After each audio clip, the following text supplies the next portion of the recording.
Eh, Halo, selamat malam. Eh, Gak usah kenalan dulu lah. Gue buat video ini gak berharap buat ada yang nonton juga. Gue buat video ini hanya untuk buat ngingetin gue aja nanti ke depannya. Kalau gue mau konsisten gitu. Ya tiap orang punya cara tersendiri kan. Em, Kadang orang itu ya sadar betapa susahnya hidup ini pada saat dia udah jatuh ya. Nah, gue sekarang ada di posisi itu. Walaupun udah agak lama sih jatuhnya ya. Dan gue mulai buka usaha gitu ya, kecil-kecilan.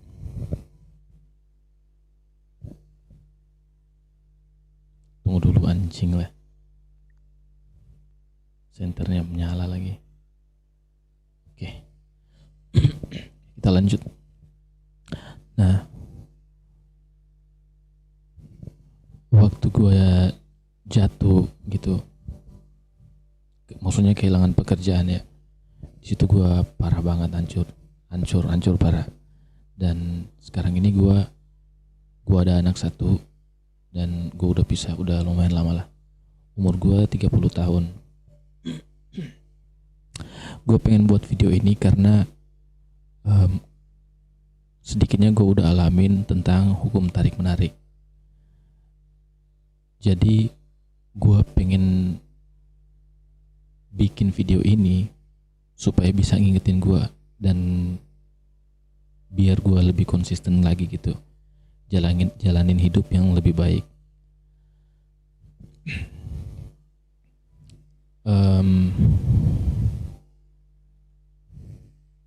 Nah, udah beberapa kali gue terapin tentang hukum tarik menarik. Sadar tidak sadar, itu menurut gue worth it. Itu terbukti nyata. Setelah gue jatuh ya, gue bingung gitu mau ngapain. Gue gak tahu asli mau jalanin hidup seperti apa. Gue ditinggal istri, pekerjaan hilang, dan gue mesti hidupin anak gue.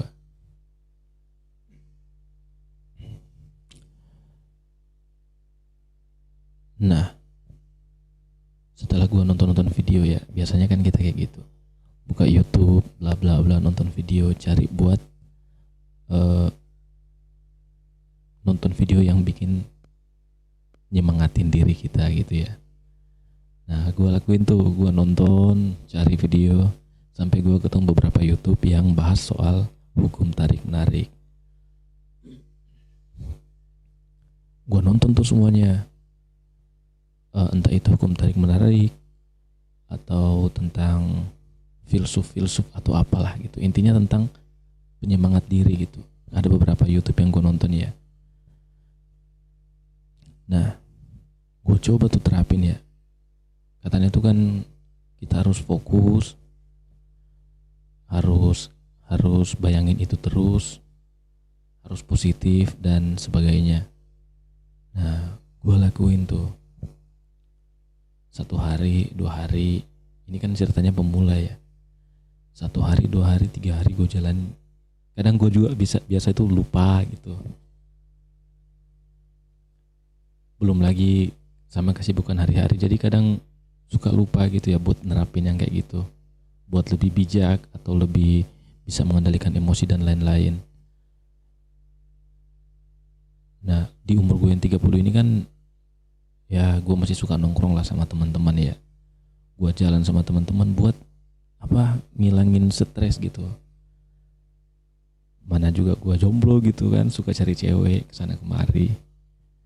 Ya, tapi pada saat gue di rumah, gue tuh selalu kayak mikir, ini hidup macam apa gitu. Gue ngapain sebenarnya kayak gini ya?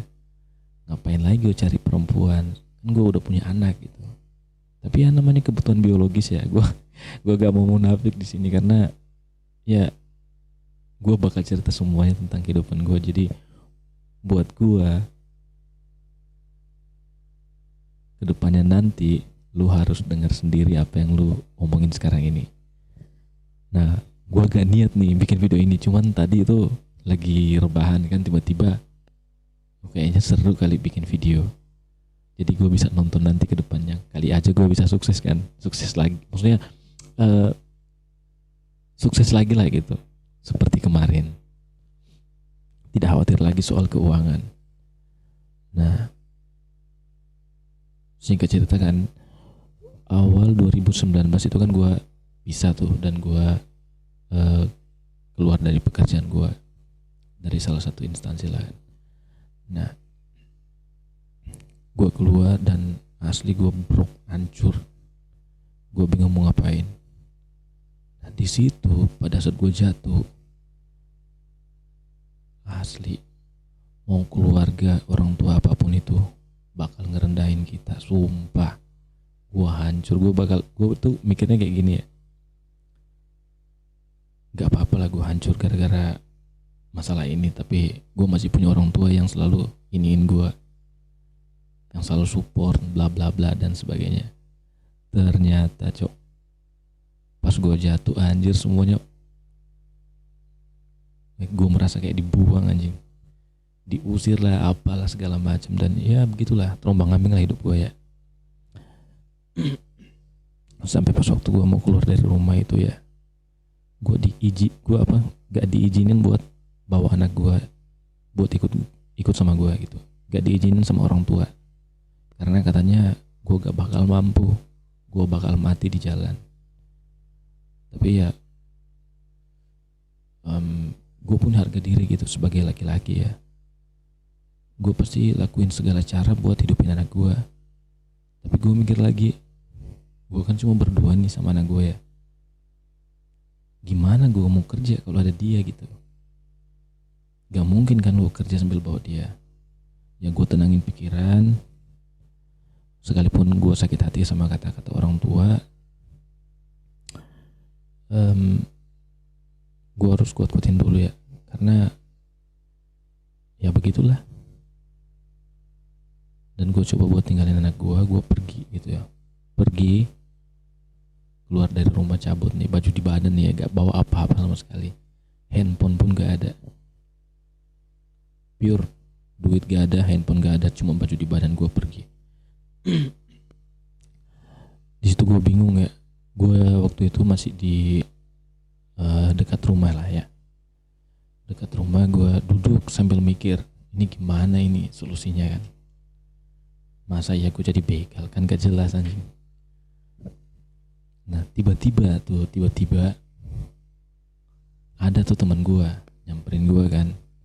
Nah teman gue ini waktu gue sukses gitu, waktu gue masih di atas lah, ibaratnya di atas di dalam hidup gue gitu ya, tiba-tiba dia nongol ngajakin. Dia tanya, padahal dia tuh rumah kita tuh jauh gitu ya, jauh, dan udah jarang ketemu. Gak tahu kenapa waktu itu dia ada lewat gitu di kompleks juga kan. Dia nanya, lu kenapa? Ya gue cerita lah, kan gue di situ udah patah gitu ya. Gue bilang sama dia, hancur gue sekarang, gue diusir dari rumah, gak tahu gue mau kemana, anak gue juga gak dikasih buat dibawa. Ya gue ngerti ya, karena gue sekarang betul-betul nol, gak punya duit dan semua hal gak punya, motor, rumah, segalanya habis. Dan dia tuh ngomong kayak gini, ayo ikut gue aja lah. Gue bilang kemana gitu. Dia bilang udah ikut aja dulu. Nah gue ikut tuh sama dia kan, naik motornya, gak pakai helm nih kan, jalan terus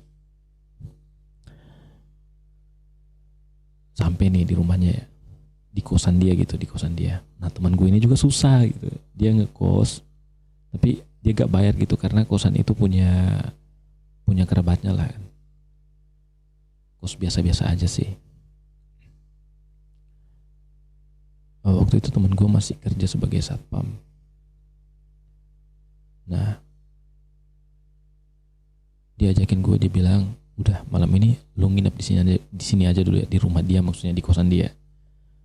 Di situ gue bingung kan mau gimana gitu, gue juga gak enak kan karena waktu gue lagi di atas gitu dia gak ada, maksudnya kayak gue lupa gitu sama dia kan, walaupun ya kita sering nongkrong sama-sama dulu, tapi gue kayak ada teman-teman yang lain yang sering gue traktir jalan gitu ada, tapi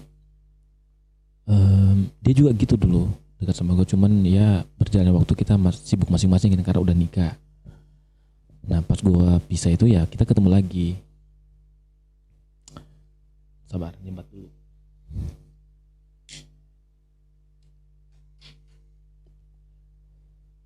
Nah di situ gue tinggal sama dia. Nah hari pertama betul-betul di situ gue gak punya apa-apa, dan gak tahu kenapa tiba-tiba ada gitu pertolongan dari Tuhan kali ya. Nah gue tinggal sama dia. 2 hari kemudian, kalau gak salah dia terima gaji di situ, dia terima gaji dan malamnya dia ngomong sama gue, dia bilang, nih ini duit gue, ini gaji gue bulan ini, lu ambil dah, lu pakai gitu ya, karena temen gue ini kan tahu juga kan kisah gue seperti apa, dan mantan istri gue juga siapa, dia tahu semuanya kan. Dia bilang nih pakai nih. Jadi gue tanya pakai buat apa gitu ya. Dia kasih gue tuh di situ 700.000 dikasih sama gue. Buat apa nih kan? Buat apa? Dia bilang pakai aja. Yang penting lu senang gitu. Yang penting lu hilangin stres dulu lah. Entah lu mau minum mau ngapain terserah lu.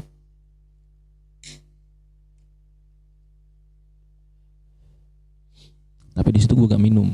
Gue gak ngapa-ngapain duit itu. Gue buka usaha kecil-kecilan gitu ya. Gue